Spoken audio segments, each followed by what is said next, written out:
भगवंताचं व्यापकत्व, भगवंताचं स्वरूप हे ओळखलं, देवाला पाहिलं या मंडळींनी. आपण सगळी मंडळी रोज भक्ती करतो, रोज कथा कीर्तन जरी ऐकत असलो, रोज भजन पूजन नामस्मरण संकीर्तन प्रवचन सगळं करतो, पण आपण देवाला पाहिलंय का? पाहिलंय का मावशी? इकडे पाहिलंय देवाला? देवाला नाही पाहू शकलो आपण. कुणी म्हणेल देव नाहीच आहे. आता त्यांच्यासाठी हे कीर्तन किंवा हा सोहळाच नाहीये. देव आहे की नाही अशाच चर्चा अजून बुद्धिवाद्यांच्या चालल्यात. जाऊ दे, त्यांना बुद्धीचे फाटे फुडत बसू देत. आपल्याला काय करायचंय? आपल्याला माहितीये ईश्वरी सत्ता अशी काही आहे की जी वृक्षाचेही पान हाले त्याची सत्ता राहिली. हंता मग कोठे देखवी ऐकवी एक नारायण तयाचे भजन चुको नये. अनंत रूपाने नटलाय, घटाघटामध्ये त्याचं अस्तित्व आहे. विठ्ठल जळी स्थळी भरला रीता ठाव नाही उरला, असं सगळीकडे त्याचं व्यापकत्व आहे, सगळीकडे त्याचं अस्तित्व आहे, सगळीकडे भरून उरणारा भगवंत आहे. मग आपण त्याला पाहू शकत नाही, मग मर्यादा आपल्याला आहेत. आपण त्याला पाहू शकत नाही. काहींना देव कळतो पण मिळत नाही, काहींना देव मिळतो पण कळत नाही, काहींना देव मिळतो सुद्धा आणि कळतो सुद्धा, काहींना मिळतही नाही आणि कळतही नाही. विठ्ठल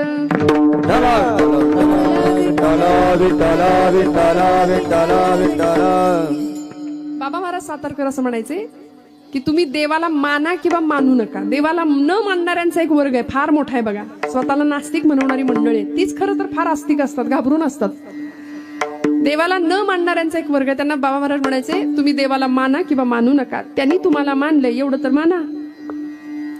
तुम्ही देवाला माना किंवा मानू नका, तो तुम्हाला विसरत नाही याचं विस्मरण होऊ देऊ नका. देव नाही आपल्याला विसरत, आपण त्याला विसरतो. आपण त्याला नाही मानलं तरी चालतं, पण तो आपल्याला मानतोय. आणि ज्या दिवशी भगवंत आपल्याला मानणार नाही त्या दिवशी आपल्या घरासमोर गर्दी जमते. लोक म्हणतात उचला आता, यांना झाला कार्यक्रम, यांचा आटोपला. त्यामुळे देव आपल्याला मानणार नाही म्हणजे काय? चैतन्य देह सोडून जातं. माऊलींनी त्या चैतन्याला ओळखलं, माऊलींनी त्या चैतन्याचा शोध घेतला आणि त्याचा परिणाम असा झाला की माऊलींना देव दिसला, तुकोबरायांना देव दिसला, निळोबरायांना देव दिसला, माझ्या नामदेवांना देव दिसला. दिसला नाही तो जेवलाच त्यांच्याबरोबर येऊन नाचला कीर्तनामध्ये. इतकं व्यापकत्व भगवंताचं विशाल. फक्त आम्ही मंडळी त्याला पाहण्यामध्ये कमी ठरतो. अर्थात याचं कारण असं आहे, जीव शिवाचं नातं हे अभेद आहे हे आम्ही विसरतो आणि जीव जन्माला आल्यानंतर शिवाला विसरतो. मी कुठून आलोय हे गावच विसरून जातो तो, आणि इथं आल्यानंतर इथल्या मायाजाळामध्ये इतका फसतो की मी कोण याचा विसर जीवाला पडतो आणि दुःखाच्या भोवऱ्यामध्ये जीव सापडतो. आज तुम्ही आम्ही सगळी कीर्तनासाठी येऊन उपस्थित आहात, जागेपणी कीर्तन श्रवण करताय. संतांनी आम्हाला प्रत्येक श्वास जागृतीचा घ्यायला शिकवलंय. बघा, उपनिषदांचं म्हणणं आहे उत्तिष्ठत जाग्रत प्राप्य वरांनी बोधत. संतांनी सांगितलं काय उपकार केले आमच्यावर, काय सांगू आता संतांचे उपकार. मज निरंतर जागविती. जाग केलं संतांनी. मग आम्ही झोपलोय का? तुम्ही म्हणाल ताई आता कीर्तनाला सुरुवात झाली, आता काही एवढ्यात झोप नाही लागत. जरा मग थोड्या वेळाने ब्रह्मानंदी टाळी लागते, एखाद्या डुलकी निघते कीर्तनात. कारण कीर्तनामध्ये ती बया येते, तिला निमंत्रण द्यावं लागत नाही, ती येते. तिला म्हणे राम रावणाच्या युद्धामध्ये रामाचं वरदान होतं. रावणाच्या आधी रावणाचा एक भाऊ मारला गेला आणि त्याचं नाव होतं कुंभकर्ण. त्याला 2 बायका, एकीचं नाव जागृती, दुसरीचं नाव निद्रा. मग ती जागृती नावाची पत्नी सती गेली, उरली निद्रा देवी. ती रामांकडे आली आणि रामप्रभूंना म्हणाली मी कुठं जाऊ, मी काय करू, माझा नवरा तर गेला निघून. तेव्हा म्हणे रामप्रभू तिला असं म्हणाले तू आता कथा कीर्तनात जात जा. म्हणून ती इथं येते. जसे देवाचे म्हणजे देव त्याच्या भक्ताला शोधायला येतो, तशी ती त्याच्या भक्ताला शोधायला येते, तिच्या भक्ताला शोधायला येते. आणि हे कुठल्याही रामायणात शोधू नका, मिळणार नाही. हे ऐकीव आहे. पण भगवंत जसा प्रिय आहे ना तशी आम्हाला ती सुद्धा निद्रा देवी सुद्धा फार प्रिय आहे. आणि ती कीर्तनामध्ये बरोबर येते. कारण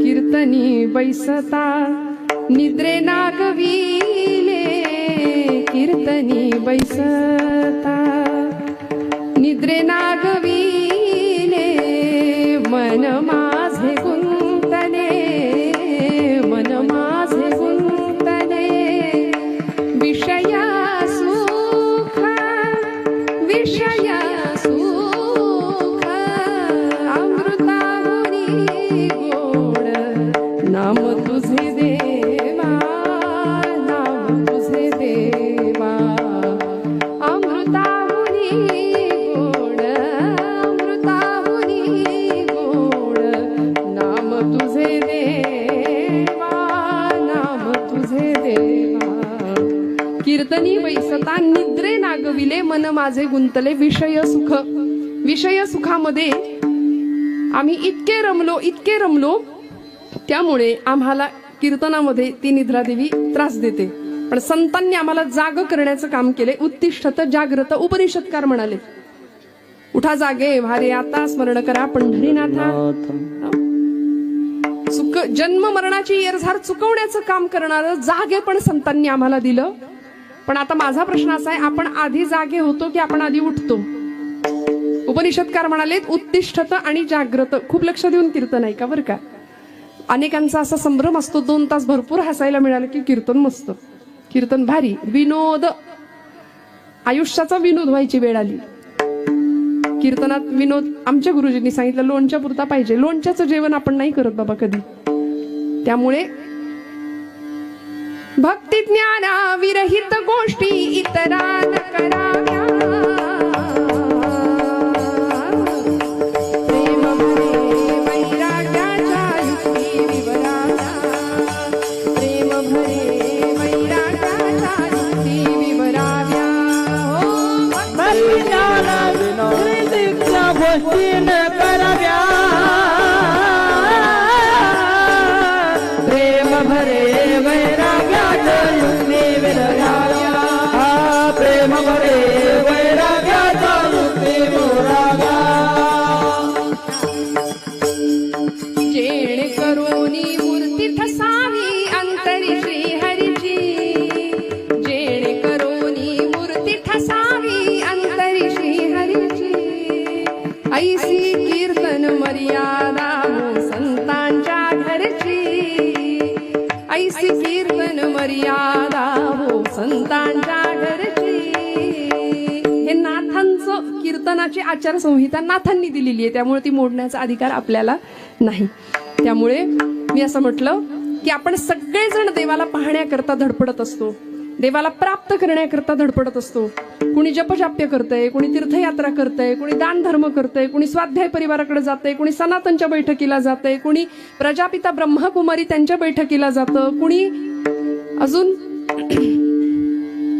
इस्कॉनकडे जातंय, कुणी दत्त संप्रदाय, कुणी वारकरी संप्रदाय, कुणी अजून कुठला संप्रदाय. अनेक वाटा आहेत. ज्याला जी वाट झेपतीये, पसतीये, रुचतीये तो त्या वाटेला जातोय. पण वाटांमधला भेद जोपर्यंत नष्ट होत नाही तोपर्यंत देव सापडत नाही.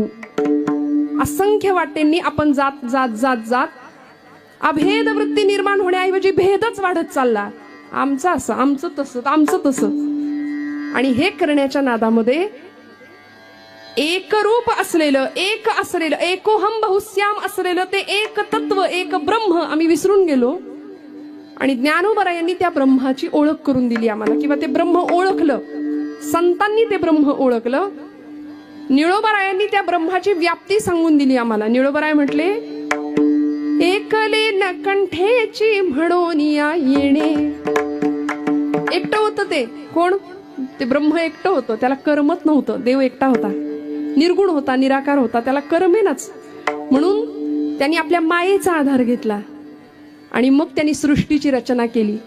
एकले न कंठेची म्हणून येणे केली निर्माणे वो 14 भुवने.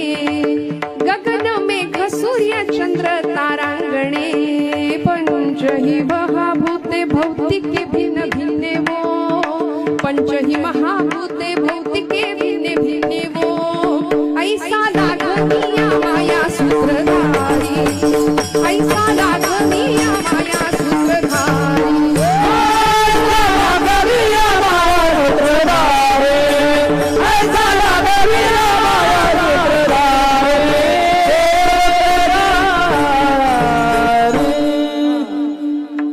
ज्याची या नाभी जगाला निर्माण करणारा ब्रह्मदेव जन्माला आला. ज्याची या नाभी कमळी जन्म चतुरानना, ज्याची या प्रकाश प्रकाश रवी किरणा, ज्याची या महातेज तेज हुताशना.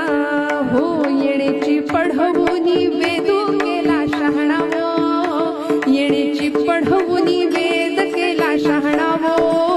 ऐसा लागवी या माया सूत्रधारी, ऐसा लागवी या माया सूत्रधारी.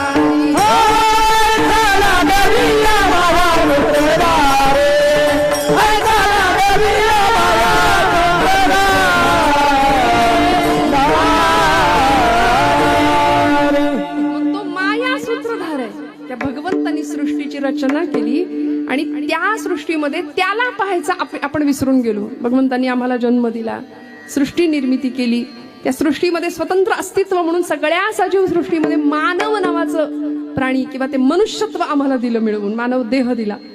आणि हा जीव ज्यावेळी जन्माला आला ना, मनुष्य देहामध्ये असू दे, तो जीव शिवापासून मी जन्माला आलोय ही भावनाच विसरून गेला.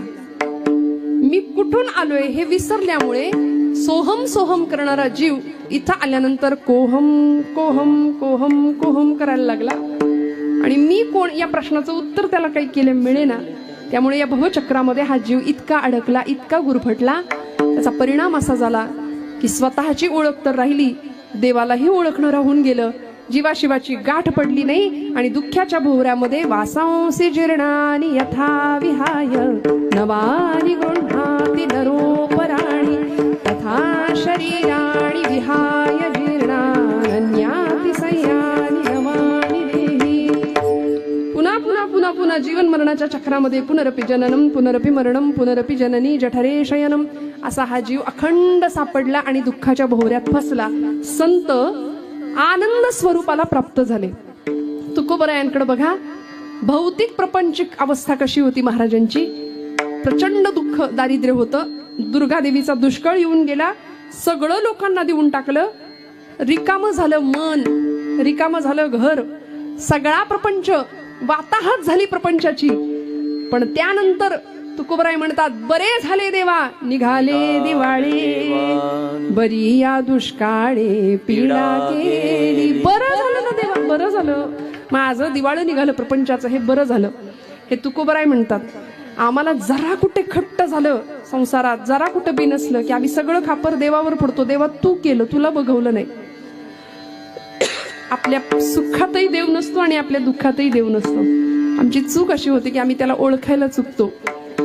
आम्ही सगळीकडे त्याचा शोध घेत राहतो आणि तो कुठंच नसतो. वस्तुतः देव किंवा ब्रह्म किंवा ते चैतन्य ही शोधायची वस्तूच नाही. देव हा प्राप्त करण्याची गोष्टच नाहीये. देव प्राप्त आहे आपल्याला. तुम्ही जागे आहेत ना सगळे? सगळे जागे आहेत ना?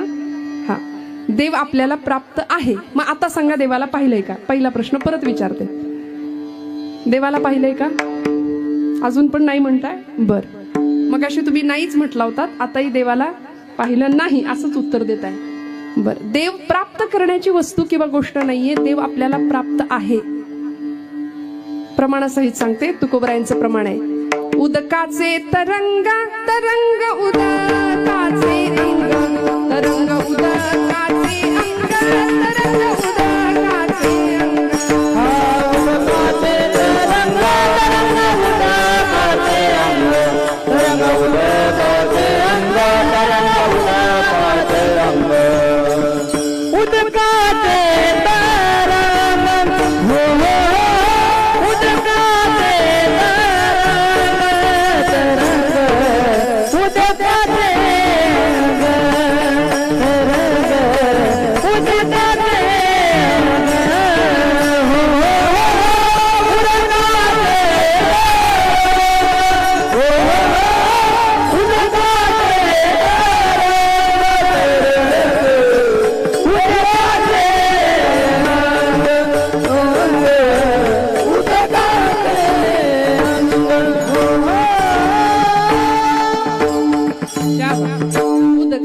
अंग तरंग उदकाचे अंग तैसे तुम्हा आम्हा झाले एकी एक सामावले.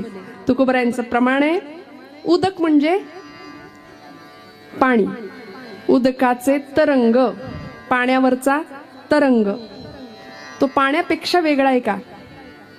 पाण्यावरचा तरंग तो वेगळा दिसत असला तरी तो पाण्याचाच अंश आहे ना त्याच्यामध्ये. उदकाचे तरंग, तरंग उदकाचे अंग, तैसे तुम्हा आम्हा झाले एकी एक सामावले. जसं पाणी आणि पाण्यावरचा तरंग एकमेकांपासून वेगळा नसतो, तसा शिव आणि शिवापासून निर्माण झालेला जीव हा शिवापासून वेगळा नसतो. विठ्ठल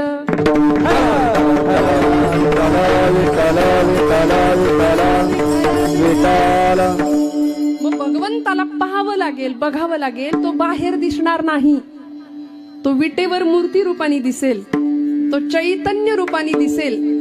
ज्ञान्यांना तो विटेवर सुद्धा दिसला चैतन्य रूपाने, पण आपण मूर्तीला नमस्कार करून येतो, मूर्तीतलं चैतन्य आपण पाहत नाही. तो विटेवर उभा असलेला भगवंत तो जर आतही आहे याची प्रचिती घ्यायची असेल तर आपल्याला आत बघावं लागेल. आत म्हणजे कुठे? आपण बहिर्मुख आहोत, आपली इंद्रिय सगळी बहिर्मुख आहेत, ती अंतर्मुख करावी लागतील आणि आत देवाला पाहावं लागेल. देवा हे देवा हे हृदय मंदिर शोधून पाहे, हृदय मंदिर शोधून पाहे, हृदय मंदिर शोधून पाहे. देवा हृदय मंदिर शोधून पाहे, मंदिर शोधून पाहे, हृदय मंदिर शोधून पाहे, पाहे पाहे. देव आहे, देव आहे, ठामपणे सांगितले देव आहे, पण हृदय मंदिरी शोधुनी पाहे. अहो ज्ञानोबांना तो दिसलाय आणि तो कसा होता? मी त्याला पाहिलं, ज्ञानोबराय ठामपणे सांगतायत. तुकोबरायांनी त्याला पाहिलं, तुकोबरायांनी अनुभूती घेतली देवाला पाहण्याची. आता आपल्याला तो दिसलाच नाही, आपण कसं सांगणार देव कसा आहे? आपल्याला दिसला नाही, आपण कसं सांगणार देव कसा आहे? आपण मात्र बुद्धीचे फाटे फोडत बसतो. आणि असंच एका पत्रकारांनी पंढरपूरला जाणाऱ्या एका निष्ठावंत 80 वर्षाच्या वारकऱ्याला प्रश्न विचारला होता.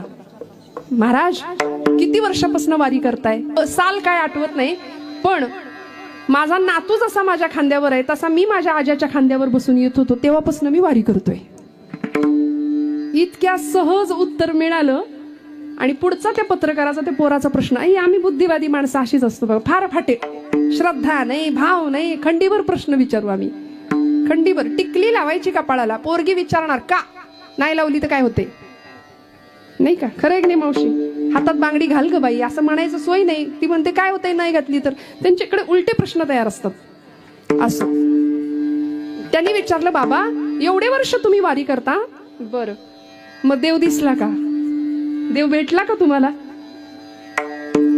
त्या बाबांनी त्याच्याकडे असं बघितलं आणि म्हणले, एवढे वर्ष वारी करताय तुम्ही, इतक्या उन्हात अनात पावसा पाण्यात चिखला तुडवत तुडवत सगळे भिजत उन्हात बिना कशाही जाता तुम्ही, पांडुरंग दिसलाय का तिथं तुम्हाला? तो म्हणला, नाही रे बाबा नाही दिसला. तरी वारी करता? वय थकलंय, चालायला जमेना तरी वारी करता? नाही म्हणले, पांडुरंग काही दिसला नाही. त्या पोरांनी खूप प्रश्न विचारले. त्या म्हातार बाबांनी सांगितलं, पोरा लय प्रश्न विचारलेस मला तू आतापर्यंत, आता मी तुला एकच प्रश्न विचारू का? तो म्हणला, हे विचारा. तुम्ही कुत्रा पाळता का? कुत्रा म्हणले. तो पत्रकार, तो मुलगा म्हणाला, हो आमच्याकडे कुत्रे घरात पण असतात म्हणले, बेडवर पण असतात. आम्ही शहरी माणसं काय, कुत्रा अंगणात असावा, खरं मागच्या दारात असावा, पुढच्या दारात, पण घरात नसावा असं आम्ही गावकरी समजतो. पण शहरी माणसं काय हो, त्याला घरातही नेतात. म्हणजे आमच्याकडे आम्ही कुत्रा पाळतो. बरं, पण तुम्ही घरात पाळता, पण आम्ही खरं सांगू का? ते म्हातार बाबा सांगायला लागले, आमचं कुत्र घरात नसतं, घराच्या बाहेर असतं, वाड्या वस्त्यांवर, वस्तीवर. समजा आमची शेतीची काही कामं चालली असतील, पेरण्या झाल्या असतील, धान्य असेल, तर या सगळ्याची वस्तीची राखण करण्याकरता आमचं कुत्र वस्तीची राखण करतं रात्रभर. आणि रात्रीच्या वेळी एखादा चोर जर वस्तीवर शिरला, आमच्या गावात शिरला, तर आमचं कुत्र भुंकतं. बर का, आमचा कुत्रा भुंकतो आणि त्यांनी भुंकलेलं पाहून त्याचा आवाज ऐकून गल्लीतली बाकीची कुत्री भुंकायला सुरुवात करतात. त्याचं भुंकणं ऐकलं की तिसरं कुत्रं भुंकतंय, त्याचं ऐकलं की चौथं कुत्रं भुंकतं. असं करत करत करत गल्लीतली सगळी कुत्री एकाच वेळी रात्री भुंकतात. तो म्हणला, बाबा नक्की काय म्हणायचंय तुम्हाला? अरे सांगतो ऐक तर पुढं. तू मला प्रश्न काय विचारला, तू देवाला पाहिलंयस का, तुम्ही देवाला पाहिलं का, पांडुरंग दिसला का. तुम्ही कुत्रा पाळता, पण आम्ही पाळलेली कुत्री भुंकतात. एका वेळी एक कुत्रा भुंकला, चोराला कोणी पाहिलेलं असतं, पहिल्या कुत्र्यानी. सगळ्या कुत्र्यांनी चोराला पाहिलेलं नसतं, पण सगळ्या कुत्र्यांचा त्याच्यावर विश्वास असतो की काहीतरी गडबड आहे, भुंकलं पाहिजे. हे जर प्राण्यांच्या बाबतीत आहे, तर आम्ही माणसासारखी माणसं आहे. आम्हाला माहितीये ज्ञानोबांनी तुकोबांनी पांडुरंगाला पाहिलंय, त्यांनी पाहिलंय, त्यांना दिसलाय, मग आम्हाला सुद्धा पांडुरंग दिसणार, हा विश्वास. विठ्ठल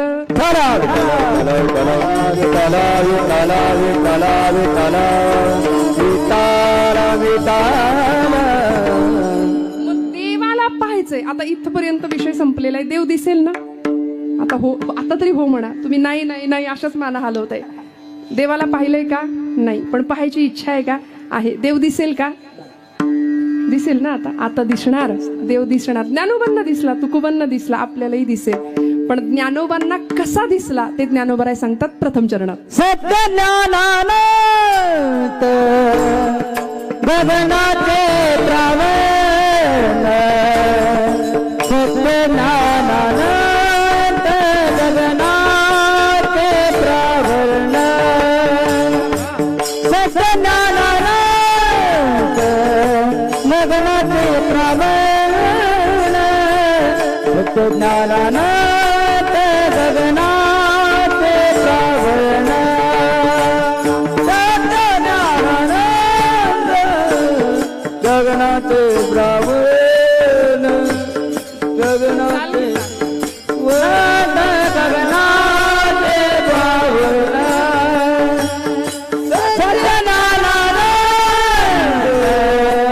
गगनाचे प्रावण, सत्य ज्ञानानंद गगनाचे प्रावरण, नाही रूपवर्ण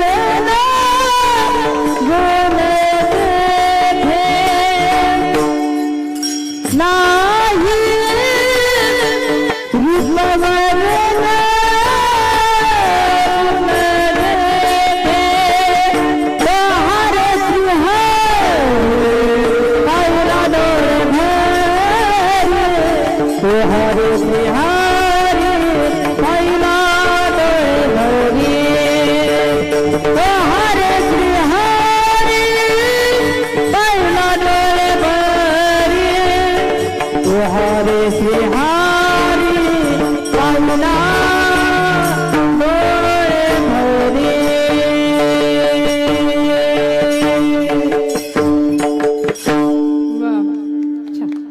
सत्य ज्ञानानंत गगनाचे प्रावरण, तोहारे श्रीहरी नाही रूप गुण वर्ण जेथ, किंवा नाही रूप वर्ण गुण जेथ, तोहारे श्रीहरी पाहिला डोळे भरी, पाहता पाहणे दुरी सारोनिया.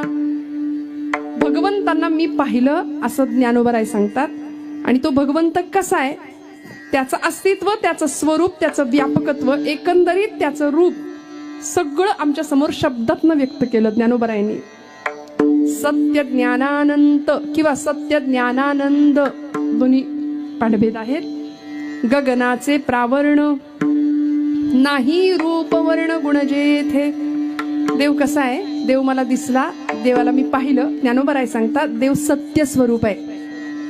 देव सत्य स्वरूप आहे. जिथं जिथं सत्य आहे तिथं तिथं देवत्व आहे.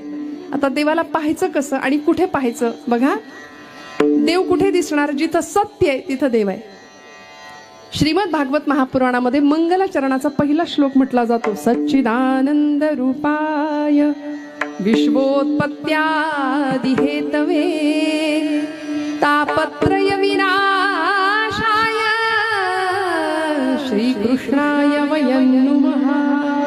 सच्चिद आनंद स्वरूप असं त्याचं स्वरूप आहे. या श्लोकामध्ये भगवंताचं स्वरूप, भगवंताचा स्वभाव आणि भगवंताचं सामर्थ्य तीनही सांगितलंय. सच्चिदानंद रूपाय विश्वोत्पत्त्यादि हेतवे, हे त्याचं सामर्थ्य आहे. विश्वाच्या उत्पत्तीच्या, स्थितीच्या आणि लयाला कारण ठरणारा तो भगवंत आहे. हे त्याचं सामर्थ्य आहे.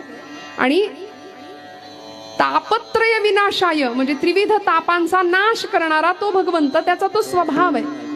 म्हणजे हे सगळं भगवंताकडे आहे. आणि त्यातलं ज्ञानोबराय सांगतात, माझा भगवंत मी पाहिला, तो कसा दिसला? सत्य ज्ञानानंद गगनाचे प्रावरण, तो सत्य स्वरूप आहे. आणि तुकोबरायांनी सुद्धा त्याला ओळखलं, त्याला सांगितलं, देवा तू कसा आहे? सत्य तू, सत्य तू, सत्य तू विठ्ठला. कागा हा दाविला जगदाकार. या जगामध्ये सृष्टीमध्ये सत्य जर काही असेल ना, तर देवा ते तू आहे किंवा तुझं रूप आहे. मग असा सत्य स्वरूप परमात्मा ज्ञानोबरायांनी पाहिला. भगवंताचं स्वरूप सांगितलं, सत्य ज्ञानानंद. ज्ञान स्वरूप भगवंताचं. जिथं ज्ञान आहे तिथे भगवंत आहे. कसलं ज्ञान? कुठलं ज्ञान? भौतिकशास्त्र, फिजिक्स, केमिस्ट्री, बायोलॉजी हे का? मॅथमॅटिक्स नाही. हे तर शाळेत आम्हाला मिळतं. पण आत्मस्वरूपाचं ज्ञान जे भगवंताला होतं, आणि ते ज्ञान हे देवाचं स्वरूप आहे, देवाचं रूप आहे.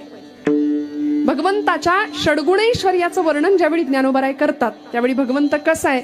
ऐका ज्ञान वैराग्य ऐश्वर्य यशश्री औदार्य हे साही गुणवर्य वसती जेथ. ज्ञान वैराग्य ऐश्वर्य यशश्री आणि औदार्य या 6 गुणांचा तो स्वामी आहे, म्हणून त्याला भगवंत म्हटलंय. षड्गुणैश्वर्य संपूर्ण आहे. येणे कारणे भगवंतू, जो निसंगाचा सांगा तू, तो म्हणे पार्था दत्तचित्तू होई आता.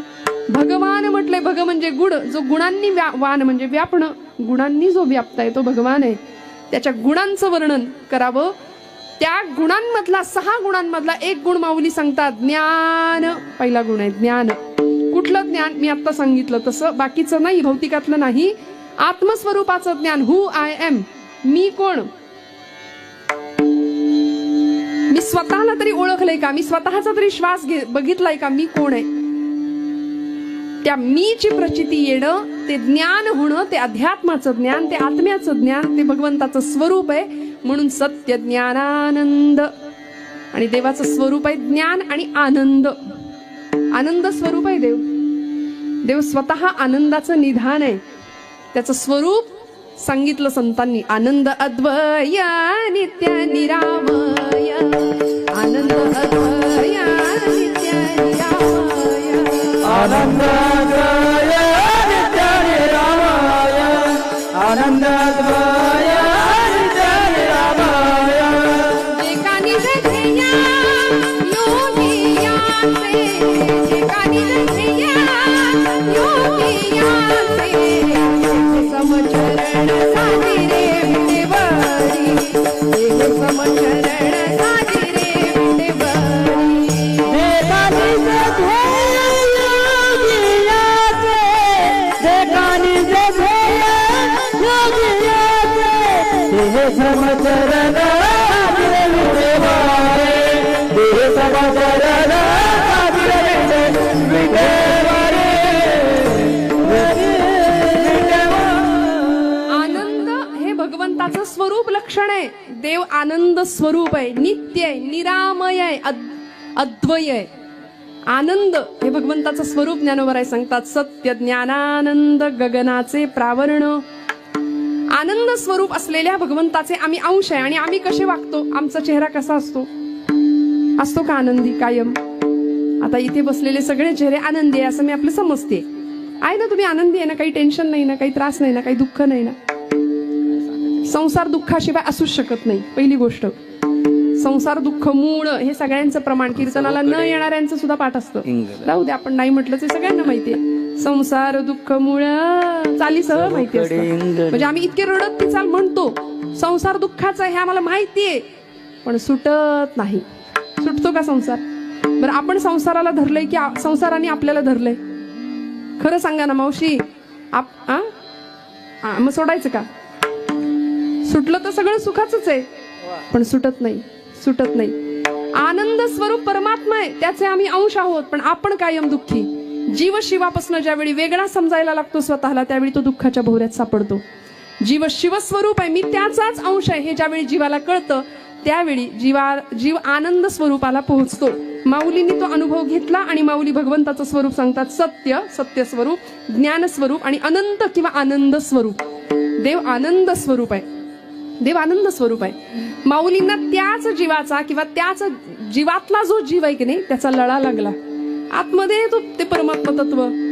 देह देवाचे मंदिर, देह देवाचे मंदिर, देह देवाचे मंदिर, देह देवाचे मंदिर, आत आत्मा परमेश्वर, आत आत्मा परमेश्वर, देह देवाचे मंदिर, देह देवाचे मंदिर, देह देवाचे मंदिर, देह देवाचे मंदिर. जशी उसात हो साखर, तसा देहात हो ईश्वर. जशी हो साखर, तसा देहात हो ईश्वर. जसं दुधामध्ये लोणी, जसं दुधामध्ये लोणी, तसा वेळी चक्रपाणी. देह देवाचे मंदिर,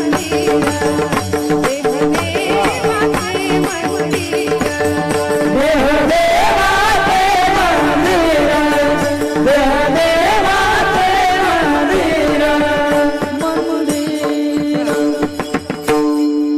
उसात साखर आहे, आहे ना, पण दिसत नाही. दुधात लोणी आहे का? आहे ना, दुधात लोणी आहे पण ते दिसत नाही. मग ते दिसण्याकरता काय करतो आपण? दुधातलं लोणी दिसण्याकरता विरजण लावण्यापासून ते ताक जितकं चांगलं आपण घुसळू. आता हे घुसळणं बिसळणं सगळं गेलंय. नवीन आमच्या मुलींना पिढ्याला काही माहिती नाही. रेडी ताक मिळतं, रेडी दही मिळतं, रेडीमेड तूप मिळतं. आता हे दही कधी करायचं आणि त्याचं ताक कधी करायचं एवढा वेळ कुणाला आहे, नाही का? पण या सगळ्या प्रक्रियेतून जे मंथन होऊन प्राप्त होतं, मंथुनी नवनीता तैसे घे अनंता. अहो, काय सुंदर प्रमाण दिलं ज्ञानोबरायांनी. मंथुनी नवनीता तैसे घे अनंता, मंथुनी नवनीता तैसे घे अनंता. मंथुनी नवनीता तैसे घे अनंता, मंथुनी नवनीता तैसे घे अनंता. मंथुनी नवनीता तैसे घे अनंता, मंथुनी नवनीता तैसे घे अनंता. मंथुनी नवनीता तैसे घे अनंता, मंथुनी नवनीता तैसे घे अनंता. माया व्यर्थ कथा सांगी मार्गू, माया व्यर्थ कथा सांगी मार्गू. हरी मुखे म्हणा, हरी मुखे म्हणा, हरी मुखे म्हणा, हरी मुखे म्हणा, हरी मुखे म्हणा, हरी मुखे म्हणा, हरी मुखे म्हणा, हरी मुखे म्हणा. माया व्यर्थ कथा सांगी मार्गू, माया व्यर्थ कथा सांगी मार्गू. हरे मुखे म्हणा, हरे मुखे म्हणा, हरे मुखे म्हणा, हरे मुखे म्हणा, हरे मुखे म्हणा, हरे मंथोनी नवनीता तैसे घे अनंता. मंथन करून नवनीत जसं आपण प्राप्त करतो तसं अनंताला प्राप्त करावं लागेल. आणि तो देहात आहे. जसं दुधातलं लोणी दिसण्याकरता काय करावं लागतं? घुसळावं लागतं की नाही? मग तसं देहातला चक्रपाणी दिसण्याकरता काय करावं लागेल? घुसळावं लागेल.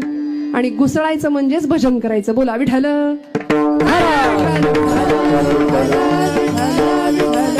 हरे विठ्ठल विठ्ठल विठ्ठल विठ्ठल.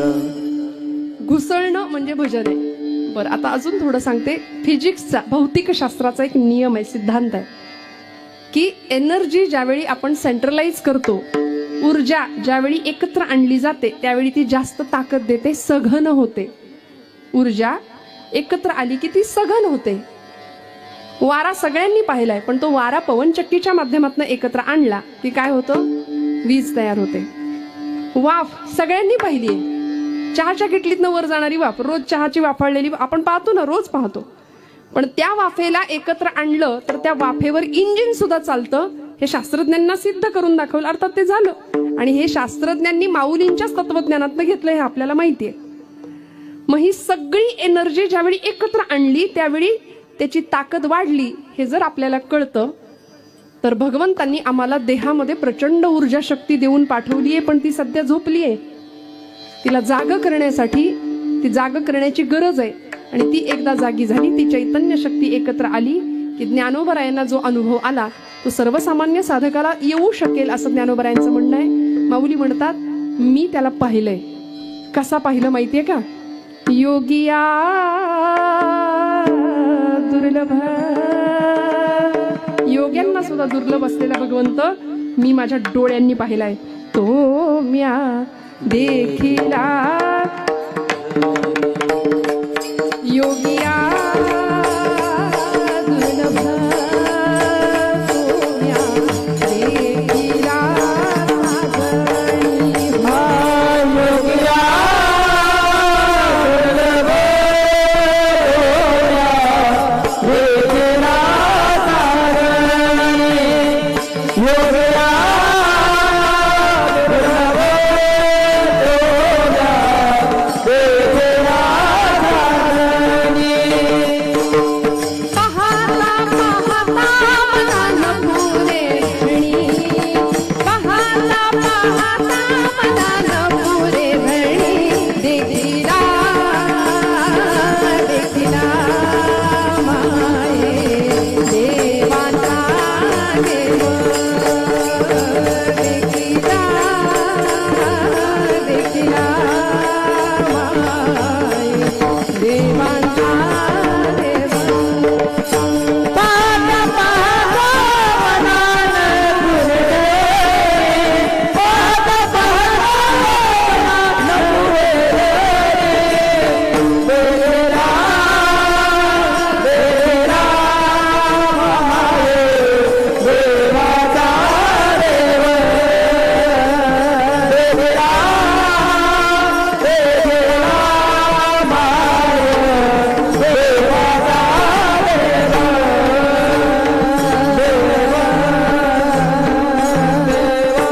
देव दिसला मला. परिणाम काय झाला? फिटला संदेहानी माले तुझे पण. द्वैत संपलं, अद्वैताचा अनुभव घेतला. फिटला संदेहानी माले तुझे पण. देखिला देखिला माये देवांचा देव. बर कसा पहिला सांगू का? अनंत रूपे अनंत वेशे, अनंत रूपे अनंत वेशे. देखिला व्याप्यासी, बाप रखुमा देवी वरू गुण वाणली तैसी. तोम्या देखिला सासणी, तोम्या देखिला सासणी. योगिया दुर्लभ,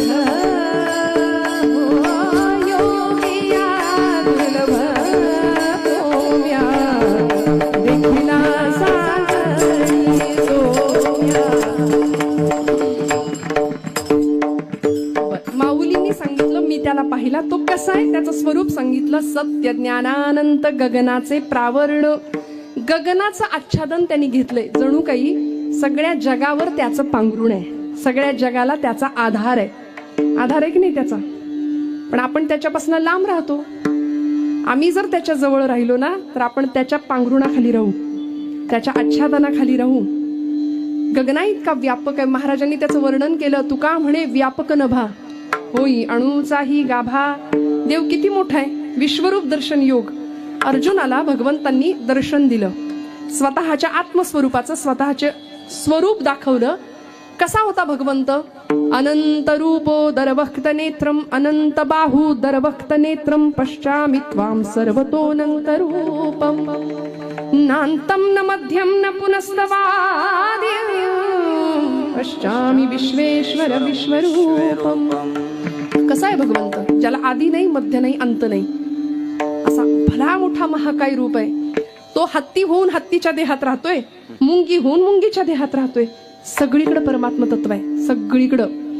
मी मगाशी सांगितलं, विठ्ठल जळी स्थळी भरला रीता ठाव देव नटला नाना परी.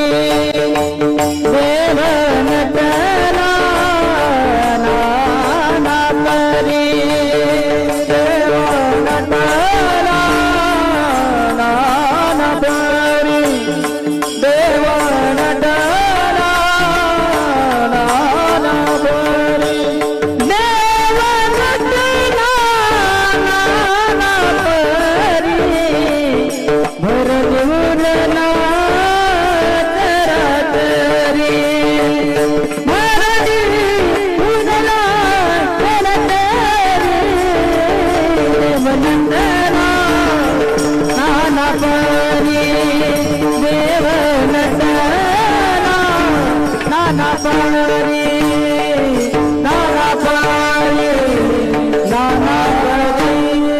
चराचर सृष्टीमध्ये त्याचं व्यापकत्व आहे. भू जल तेज समीर खर विशशी काष्ठादिकी असे भरला.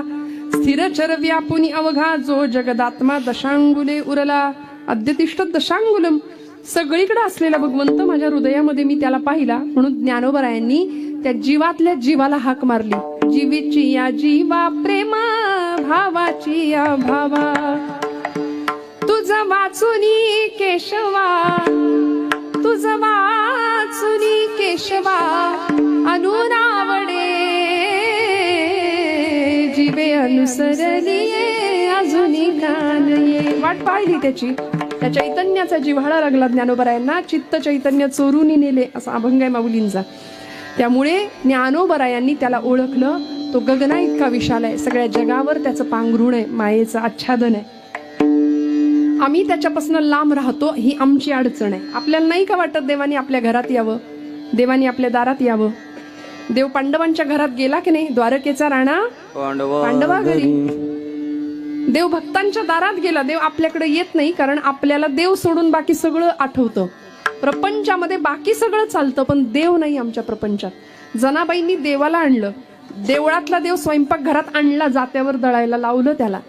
नामदेव महाराजांनी आपल्या भक्ती तत्वाच्या जोरावर देवाला जेवायला बसवलं. कीर्तनामध्ये भगवंत नाचले नामदेव महाराजांच्या. सगळ्या संतांनी भक्तीच्या बळावर, भक्तीच्या मापाने त्याला मापलं, त्याला मोजलं, त्याला ओळखलं आणि प्राप्त करून घेतलं. तसं ज्ञानोबराय म्हणतात, मी सुद्धा त्याला पाहिलंय. मी सुद्धा त्याला पाहिलंय. दुसरं चरण. तो हरे श्री हरी पाहिला डोले बरी. तो हरे श्री हरी पाहिला डोले बरी. तो हरे श्री हरी पाहिला डोले भरी. तो हरे श्री हरी पाहिला डोले भरी. तो हरे श्री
पहाने पहाने तुझे सरोनिया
पहाणे दुरी सारोनिया तोहारे श्रीहरी पाहिला डोळे भरी. जो निर्गुण आहे, जो निराकार आहे, जो गुण रूप वर्ण सगळ्याच्या पलीकडे अतीत आहे, त्याला मी डोळे भरून पाहिला. ज्ञानोबराय म्हणतात जो गुणांच्या अतीत आहे, जो रूपातीत आहे, जो निराकार आहे, आकारातच नाहीये, तो दिसला ज्ञानोबरायांना. किती गंमत आहे, किती आनंद आहे बघा. काय ज्ञानोबरायांचा अनुभव असेल. तो हा रे श्रीहरी पाहिला डोळे भरी. आणि दोन सर्वनाम एकत्र वापरली. जागे आहेत ना आपण. तो हा दोन सर्वनाम एकत्र वापरली. तो म्हणजे काय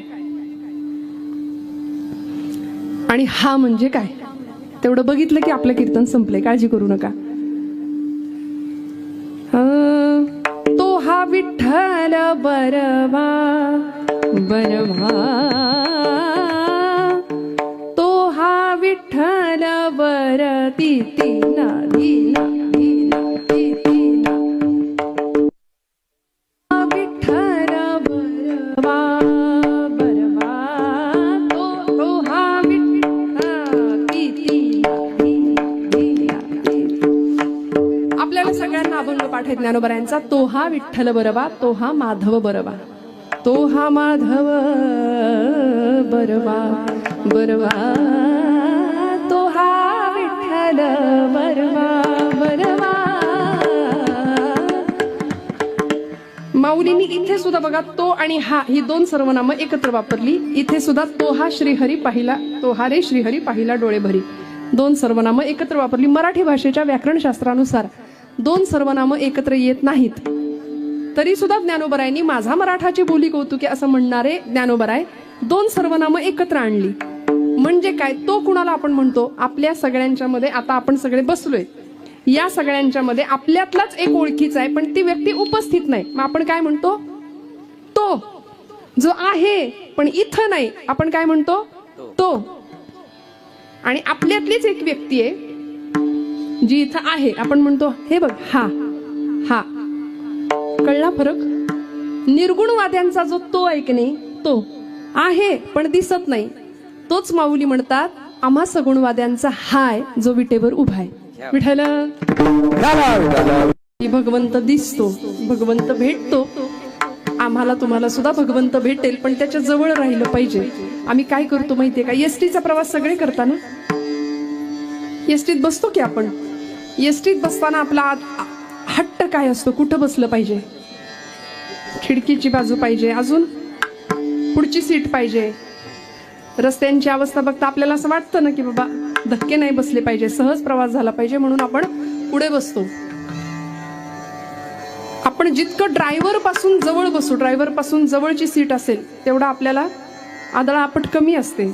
मधल्या सीटवर बसतो तर थोडी आदळापट कमी राहते. सगळेच शेवटची सीट दुर्दैवानं मिळालीच तर सगळे धक्केंदणकेच, सगळी आदळापटच असते. मग हे एसटी ड्रायव्हरच्या बाबतीत आहे. एसटीचा चालक आहे, आणि आपण जगाच्या बापाला, अखिलकोट ब्रह्मांडाच्या नायकाला सुद्धा जगत चालक म्हणतो. स्टेरिंग त्याच्या हातात आहे, सूत्रधार तो आहे. आपण ऐकलं, ऐसा हा लाघविया माया सूत्रधारी. तो सूत्रधार आहे, त्याच्या हातात सगळं आहे की नाही. मग आपण त्याच्यापासून जितके जवळ बसू तितके धक्के आणि दणके कमी आहेत प्रपंचात, संसारात. त्याच्यापासून जितके लांब जाऊ तेवढी सगळी आदळापट आहे, लक्षात ठेवा. मग काय रे देवान, कसं रे देवा, असं नाही. सगळा हृदयातला आणि डोक्यातला कचरा, विचारांचा, विकारांचा, विषयांचा तो स्वच्छ करायला लागेल. स्वच्छ घर झालं हृदयाचं की मग देव येईल, मग देव तिथे येऊन बसेल.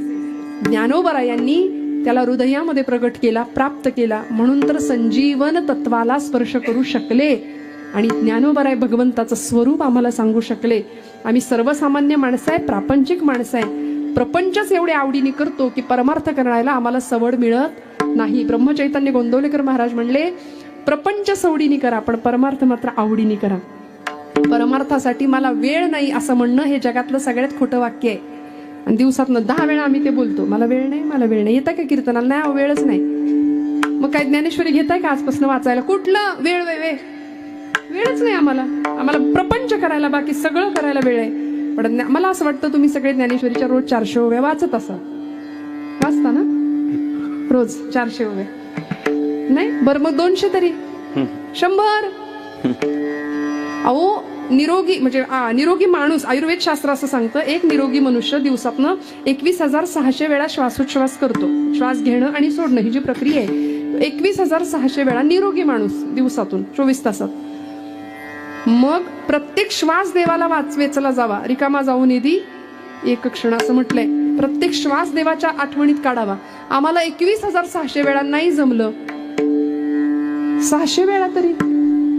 600 श्वास देवासाठी जातात का? नाही. 100 दिवसात नाही एकदा तो आठवतो आम्हाला. म्हणून मी नेहमी एक वाक्य उच्चारते, भक्तीच्या प्रांतात आम्ही लबाड माणसं आहे. देव आम्हाला दुःखात आठवतो, सुख आलं की आम्ही भगवंतापासून तितकेच लांब असतो. त्यामुळे ही माया आम्हाला स्वस्थ जगू देत नाही, दुःखाच्या भवसागरात संपवते आम्हाला. आणि मग या पुन्हा एकदा भवचक्रात अडकण्यापेक्षा आतली आत्मज्योत प्रज्वलित करणं. सोहिरा म्हणे ज्ञान ज्योती तेथे कैची दिवस राती, तया विणे नेत्रपाती हलवू नको रे, हरिभजना विण काळ घालवू नको रे. त्यामुळे आतली आत्मज्योत प्रकाश झाली, प्रज्वलित झाली की बाहेर अंधार असो, नाही तर उजेड असो, नाही तर रात्र असो, नाही तर दिवस असो, काही घेणं देणं नाही. आम्ही आतमध्ये प्रकाशमान आहोत, आमची आत्मज्योत प्रज्वलित झाली आहे. ज्ञानोबा यांना तो अनुभव आला, तो आपल्या सगळ्यांना मिळावा अशी त्यांची इच्छा आहे. म्हणून ती ज्योतीची निज ज्योती प्रकट व्हावी अशी त्यांची इच्छा. ती इच्छा पूर्ण व्हावी. संतांनी त्या कळवळ्यांनी आपल्या सगळ्यांच्यासाठी एवढं सगळं केलं.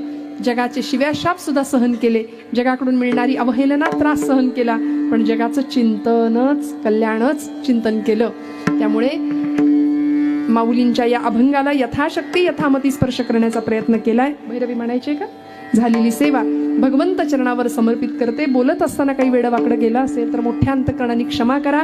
वेळेत कीर्तन संपवले असं म्हणजे तुम्ही असं म्हणू नका मला की थोडं पुढे मागे झालं. थोडंसं माझ्याकडून बऱ्याचदा मागे नाही पुढंच जातं, पण तरी सुद्धा आज बऱ्यापैकी संपवण्याचा प्रयत्न केलाय. आपण सगळी मंडळी माझ्यापेक्षा वय, ज्ञान आणि अनुभव या सर्व बाबतीमध्ये श्रेष्ठ आहात, ज्येष्ठ आहात. सगळ्यांच्या चरणावर सर्व वारकरी, ज्येष्ठ साधक, उपासक सगळ्यांना नमस्कार करते. उत्तम अशी ध्वनी व्यवस्था दादा आपण दिली. तुम्हाला मनापासून धन्यवाद. कारण काय आहे, 2 तास ही सगळी साथ जुळून आली तर बरं आहे, नाही तर 7:30 आहे का काय 2 तास माझ्या मागं, असं कधी कधी वाटतं. पण अत्यंत सुंदर अशी गायन साथ आमची ताई आहे, महाराज मंडळी आहेत दोघंही अतिशय सुंदर. आणि सर्व संयोजकांचं, सौजन्य असणाऱ्या सर्व मंडळींचं मनापासून ऋण व्यक्त कर.